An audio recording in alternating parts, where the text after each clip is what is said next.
గురైన చెరువులు ప్రభుత్వ భూములకు విముక్తి కలిగించడం అంత సులభమా? ఆక్రమణదారుల్లో అధికార పార్టీల వాళ్లే ఉన్నప్పుడు అధికారులు దూకుడును ప్రదర్శించే వీలుంటుందా? దశల వారీగా సిబ్బందిని నియమించినంత మాత్రాన అద్భుతం జరిగిపోతుందని ఎదురు చూడడం సాధ్యమేనా? హైడ్రా అధికారులకు CM Revanth Reddy free hand ఇచ్చే అవకాశాలున్నాయి. కొందరు మంత్రులే దశాబ్దాలుగా ఆక్రమణలకు పాల్పడ్డారన్న ఆరోపణలు విచారణ జరిపే అవకాశాలు ఏ మేర ఉన్నాయి? హైదరాబాద్లోని చెరువుల ఎఫ్టీఎల్ అండ్ బఫర్ జోన్లలో చేరిన ప్లాట్లు కట్టిన ఇండ్లను ఎవరు కొనొద్దని, వాటిని అమ్మొద్దని Hyderabad disaster response and asset monitoring and protection HYDRAA commissioner AV Ranganath స్పష్టం చేశారు. అలాంటి అక్రమ నిర్మాణాలకు నిర్దాక్షిణ్యంగా కూల్చేస్తామని, కబ్జాదారులపై క్రిమినల్ కేసులు పెట్టి కటకటాలకు పంపుతామని ఆయన హెచ్చరించారు. ఇలాంటి ప్రకటనలు శ్రవణాంతకారంగా ఉన్నప్పటికీ కూడా ప్రాక్టికల్గా ఆలోచిస్తే ఆచరణ అంత సులభం కాదని తెలుస్తుంది. అక్కడ ఒక ఇల్లు కూల్చి ఇక్కడ ఒక భవనాన్ని నేలమట్టం చేసినంత మాత్రాన లక్షల్లో ఉన్న అక్రమ కట్టడాలను భూమట్టం చేయడం అంత సులభం కాదని తేలిపోయింది. దశాబ్దాలుగా ఉన్న భవనాలను కదిలించాలంటే ఏళ్ల తరబడి కోర్టుల చుట్టూ తిరగాల్సి వస్తుందని అధికారులే అంగీకరిస్తున్నారని, పైగా కొన్ని ప్రాంతాల్లో భారీగా ఆక్రమణలు కూడా ఉన్నాయి. హైదరాబాద్ నగరంలోని 56 చెరువులకు సంబంధించి నేషనల్ రిమోట్ సెన్సింగ్ సెంటర్ 1979 నుంచి 2023 మధ్య పరిస్థితులను అధ్యయనం చేసింది. అందులో 61% భూములు కబ్జాలకు గురైనట్లు హైడ్రా అధికారులు తేల్చారు. కొన్ని చెరువులు 10% మాత్రమే మిగిలాయి. పాత బస్తీ అయిన కొండాపూర్ అయినా అదే పరిస్థితి కనిపిస్తుంది. మొత్తం 40.35 చదరపు కిలోమీటర్ల విస్తీర్ణంలో చెరువులు ఉండగా ఇందులో 24.26 చదరపు కిలోమీటర్ల ఆక్రమణకు గురైందని హైడ్రా కమిషనర్ రంగనాథ్ తెలిపారు. గ్రేటర్ హైదరాబాద్ లో చెరువులకు ఆక్రమణల నుంచి విముక్తి కలిగించాలనుకోవడంలో తప్పులేదు. కాకపోతే దశాబ్దాలుగా ఉంటున్న వారి పరిస్థితి ఏమిటన్నది ఇప్పుడు పెద్ద ప్రశ్న. భవిష్యత్తులో కష్ట నష్టాలు రాకుండా ఉండేందుకు చర్యలు తీసుకుంటామని ప్రభుత్వం అంటుంది. హైడ్రా ప్రతిపాదిక 3 దశల చర్యలు కూడా ఆచరణ యోగ్యమైతే బాగానే ఉంటుంది.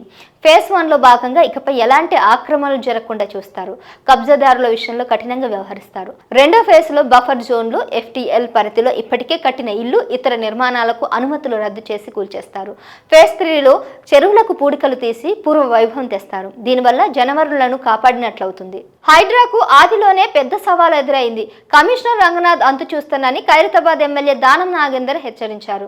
కొందరు మంత్రులు సైతం ఆక్రమణలు పాల్పడ్డారని ఆరోపణలు వస్తున్న నేపథ్యంలో రూల్స్ సామాన్యులకేనా అన్న ప్రశ్నలు తలెత్తుతున్నాయి. దాదాపు నెల కిందట హైడ్రా ఏర్పడింది. ఈ సంస్థ కోసం దాదాపు 3,000 మంది అధికారులు, ఉద్యోగులు, సిబ్బందిని నియమించడానికి సర్కారు ఆదేశాలు జారీ చేసింది. తొలుత 250 మంది నియామకం పూర్తయింది. ఇప్పటికే దాదాపు 20 చెరువుల్లో ఆక్రమణలు తొలగించింది. సుమారు 100 ఎకరాలకు పైగా ప్రభుత్వ భూములను స్వాధీనం చేసుకుంది. జూబ్లీహిల్స్లోని నందిగిరి హిల్స్కు సంబంధించి 2,000 గజాల పార్కు స్థలంలో గురు బ్రహ్మానగర్ వాసులు గుడిసెలు వేసుకున్నారు.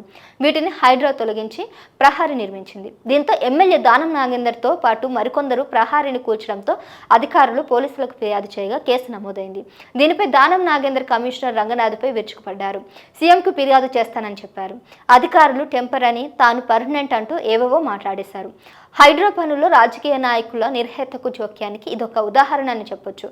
గ్రేటర్ పరిధిలో ఆక్రమణల వెనుక రాజకీయ నాయకులు ఉన్నారు, ఉంటారు అనేందుకు కూడా ఇది నిదర్శనం అవుతుంది. పైగా ఆక్రమణలను కాపాడుకునేందుకు నాయకులు ఎంతకైనా తెగిస్తారనేందుకు కూడా ఇది చక్కని ఉదాహరణ అని చెప్పొచ్చు. మరో కేసులో హైడ్రా కమిషనర్ రంగనాథ్ దగ్గర నుండి బాచుపల్లిలో 3 బహుళ అంతస్తుల భవనాలను కూల్చివేసిన తరుణంలోనే నేతలకు సంబంధించిన కొన్ని అంశాలు వెలుగులోకి వస్తున్నాయి. మంత్రి పొంగులేటి శ్రీనివాసరెడ్డికి సంబంధించినవి కూడా కొన్ని అక్రమ కట్టడాలున్నట్లుగా తెలుస్తుంది. గతేడాది ఖమ్మంలో అక్రమ కట్టడాల వ్యవహారంలో పొంగులేటి అనుచరులు హల్చల్ చేసిన ఘటనలు మర్చిపోకముందే హైదరాబాద్లోని outer ring road Himayat Sagar పరిధిలో ఆయన నిర్మించిన ఇల్లు, కన్వెన్షన్ హాల్స్ నిబంధనలకు విరుద్ధంగా ఉన్నాయని అంటున్నారు. హిమాయత్ సాగర్ పరిధిలో నిబంధనలను ఉల్లంఘించి నిర్మాణాలను చేపట్టినట్లుగా తెలుస్తుంది. ఇలా చెప్పుకుంటూ పోతే కాంగ్రెస్ నేతల్లో చాలా మంది ఫిక్స్ అవుతారని కూడా వార్తలు వస్తున్నాయి. హైడ్రా రూల్స్ సామాన్యులు, రాజకీయ పలుకుబడి లేని బిల్డర్లకే వర్తిస్తుందా అన్న ప్రశ్నలు తలెత్తుతున్నాయి. గద్దల్లో ప్రవర్తిస్తున్న పెద్దల విషయంలో ప్రభుత్వం ఏం చేయబోతుందన్నది పెద్ద ప్రశ్న. దీనిపై హైడ్రాకు సీఎం రేవంత్ ఏ మేరకు ఫ్రీ హ్యాండ్ ఇస్తారో చూడాలిక.